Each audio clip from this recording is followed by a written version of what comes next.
जय श्री राम। सारे भाइयों का स्वागत है अजय हिंदुस्तानी चैनल पर।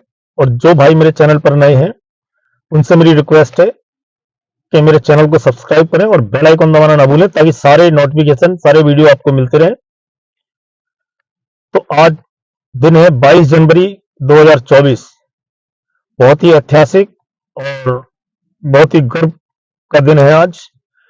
आज अयोध्या में श्री रामलला के मंदिर की प्राण प्रतिष्ठा हो रही है, जिसमें भारत के गणमान्य लोग, नेता, अभिनेता, क्रिकेट खिलाड़ी, बिजनेसमैन और जो भी सामाजिक कार्यकर्ता हैं वो वहां पर उपस्थित हैं।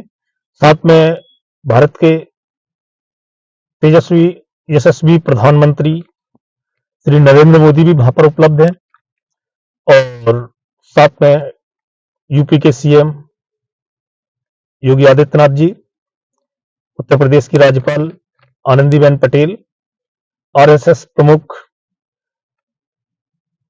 और विश्व हिंदू परिषद के बाकी के नेता सारे वहां पर उपलब्ध हैं, उपस्थित हैं और बाकी बहुत सारे गणमान्य लोग उपस्थित हैं। और बहुत ही गर्व का दिन है आज। ये बहुत लंबी लड़ाई थी, लगभग 500 साल की लड़ाई के बाद आज सनातन धर्मियों को, जो हिंदू धर्म वाले लोग हैं, उनको ये मंदिर वापस मिला है। उनका बहुत लड़ाइयां लड़ी हैं, बहुत कुर्बानियां दी हैं, बहुत बलिदान दिए हैं, तप करा है, तपस्या करी है। उस तपस्या का फल आज सनातन धर्म को मिला है। आज ऐसा लग रहा है कि जैसे सनातन धर्म का उदय हो रहा है, पूरा विश्व भारत की तरफ देख रहा है। आज भारत आर्थिक तरक्की कर रहा है, साथ साथ अपना जो सांस्कृतिक पहचान है उसको भी बना रहा है। और ये सब हो रहा है यशस्वी प्रधानमंत्री श्री नरेंद्र मोदी के नेतृत्व में। तो ये 500 साल की लड़ाई ये इतनी आसान नहीं थी, बड़ी मुसीबत उठाई है हमारे आपके पूर्वजों ने, हमारे बुजुर्गों ने, जो अब इस दुनिया में नहीं है। उन्होंने बड़ी मुसीबत उठाई थी इस मंदिर के लिए। हजारों लोगों ने अपने प्राण न्यौछावर कर दिए, हजारों लोग मौत की बलि चढ़ गए, इस पे शहादत दी अपनी।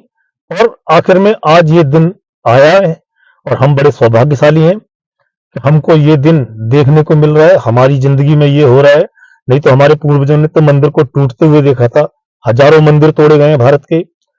हम बड़ी सौभाग्यशाली पीढ़ी हैं जो हमको मंदिर निर्माण होते हुए देखने को मिल रहा है।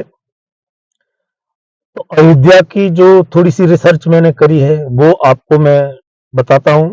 आप ज्ञानी लोग हो, सब आप विद्वान हो, बुद्धिमान हो, आप पूरा वीडियो देखें। जहां पर मेरे से गलती हो कुछ भी, वहां पर मुझे करेक्ट करें, कमेंट करके आप मुझे बता सकते हैं जहां पर मैं गलत हूं।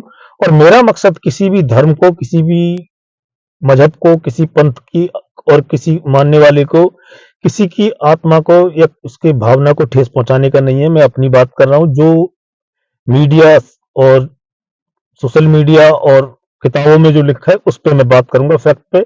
मैं इधर उधर की बात नहीं करूंगा, अपनी तरफ से मैं कुछ नहीं रखूंगा इसमें। तो ये 500 साल का संग्राम शुरू होता है 1528 में। 1528 में दिल्ली की गद्दी पर बाबर मुगल साम्राज्य की स्थापना करता है, गद्दी पर बैठता है। और 1528 में वो अपने सेनापति मीर बाकी को ऑर्डर देता है, आदेश देता है अयोध्या पे हमला करने का। मीर बाकी वहां पर अयोध्या में हमला करता है और हजारों सैकड़ों मंदिर तोड़ता है। वो सैकड़ों मंदिर तोड़ने के उसी में क्रम में राम मंदिर को भी तोड़ता है वो, जहां पर हिंदुओं का मानना है कि हमारे जो रामलला है वो वहां पर उनका जन्म हुआ था। और हमारे लिए वो जगह किसी भी लिहाज से, किसी भी नजरिए से वेटिकन सिटी से कम नहीं है, ना ही जो इस्लाम का पवित्र स्थल है मक्का मदीना उससे कम है। हिंदुओं के लिए वो ही, जो बाकी लोगों को अपने अपने धर्म स्थल जो भी उनके हैं, उनकी जो अहमियत है उतनी ही अहमियत इस जगह की हिंदुओं के लिए है। तो उसने मीर बाकी ने जो मस्जिद तोड़ी थी उस जगह पर उसने एक मस्जिद बनाई और वो मस्जिद बनाने के बाद उसका नाम रखा गया बाबरी मस्जिद। बाबरी मस्जिद बनाने के बाद उसके बाद का कोई खास इतिहास नहीं है, क्योंकि संघर्ष चलता रहा। कभी हिंदू अयोध्या पे अटैक करते थे अपने कब्जे में लेने के लिए, कभी मुगल उस पर अटैक करते थे अपने कब्जे में लेने के लिए, ये सब चलता रहा।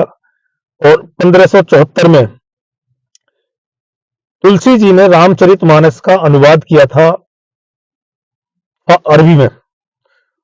पर उस टाइम अरबी में जो उन्होंने अनुवाद किया था, उसके अलावा किसी भी पुस्तक में उस टाइम पे बाबरी मस्जिद का कोई जिक्र नहीं है, कोई सबूत नहीं है, कहीं पर किसी में कुछ नहीं है। ना ही तो जो उनकी और भी किताब थी आईने अकबरी, उसमें कुछ सबूत है बाबरी मस्जिद का, और न बाबरनामा में कोई सबूत है। पर बोलते हैं कि वहां मस्जिद थी और मीर बाकी ने वो मस्जिद बनाई थी। उसके बाद ऐसे ही चलता रहता है, कभी ये इधर उधर से हमले होते रहते हैं, कभी कुछ चलता रहता है, लड़ाइयां। फिर आता है 1838, ये सब चलते रहते हैं। 1838 में ब्रिटिश हुकूमत थी, तो ब्रिटिश हुकूमत के एक अधिकारी माउंट गोमेरी मार्टिन, वहां अयोध्या में पहली बारी जमीन का सर्वे होता है। माउंट गोमेरी मार्टिन सर्वे करते हैं और अपनी रिपोर्ट तैयार करते हैं, और उस रिपोर्ट में वो लिखते हैं कि उन्होंने जो उस विवादित स्थल का जो सर्वे किया है, तो उनको लगता है कि विवादित स्थल में जो पिलर इस्तेमाल किए गए हैं वो मस्जिद के नहीं है, वो मंदिर के हैं।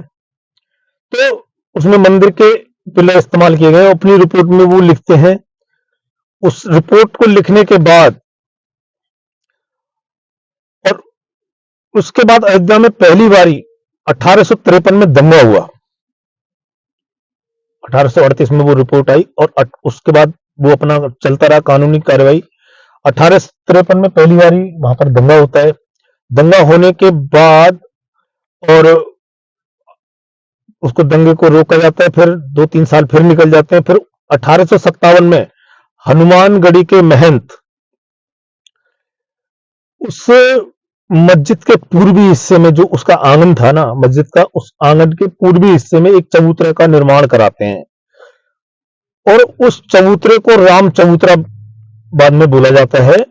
और वहां पर ये उनका ये मत था कि ये ही वो जगह है जहां कौशल्या माता ने राम जी को जन्म दिया था, और यही वो जगह है। तो वहां पर चबूतरा बना दिया जाता है और उस पर पूजा पाठ शुरू कर दिया जाता है।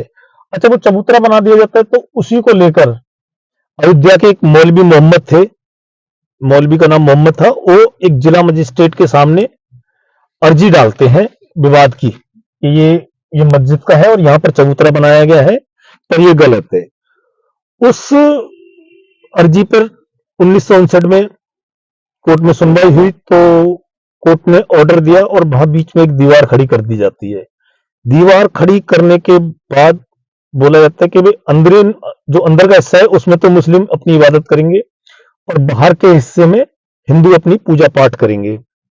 ये अनुमति उनको मिल जाती है। फिर आता है साल 1885। फिर निर्मोही अखाड़ा, इनका भी बहुत बड़ा रोल है राम मंदिर निर्माण में। निर्मोही अखाड़ा के महंत रघुवर दास उस पूरे एरिया के कानूनी हक के लिए एक अर्जी देते हैं कोर्ट में। वो अर्जी बाद में उनकी खारिज कर दी जाती है। उसके बाद फिर वही कानूनी दाव पेच और वही कानूनी प्रक्रियाएं चलती रही। दावा इधर से दावा उधर से दावा होता रहता है। उसके बाद आता है साल 1934। इन सब में क्या हुआ वो वही चलते रहते हैं भाई। कई दस्तावेजों से वो झगड़ा चलता रहता है, अपने दिखाते हैं वो अपने दिखाते हैं। फिर 1934 में वहां पर दंगे होते हैं अयोध्या में, और बाबरी मस्जिद का कुछ हिस्सा ढा देते हैं हिंदू, और वहां पर पूजा पाठ शुरू कर देते हैं, अपना वो हिस्सा ढा देते हैं। और फिर वो मामला रुक जाता है। उसके बाद 1944 में वक्फ बोर्ड आता है, और वक्फ बोर्ड उस जगह को सुन्नी प्रॉपर्टी घोषित कर देता है।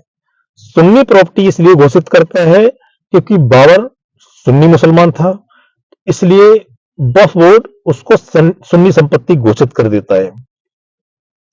उसके बाद आता है सन 1947, देश का बंटवारा। देश का बंटवारा जब होता है तो हिंदू और मुसलमानों में अविश्वास और नफरत अपने चरम पर थी। एक दूसरे को कोई विश्वास करने को तैयार नहीं था। उसके बाद देश आजाद होता है और देश दो हिस्सों में बट जाता है। इसके बाद का वीडियो मैं आपको दूसरा बनाता हूं। इस वीडियो में इतना ही। इसका अगला पार्ट देखने के लिए वीडियो को पूरा देखें और जो भाई नए हैं वो मेरा चैनल सब्सक्राइब करें। धन्यवाद।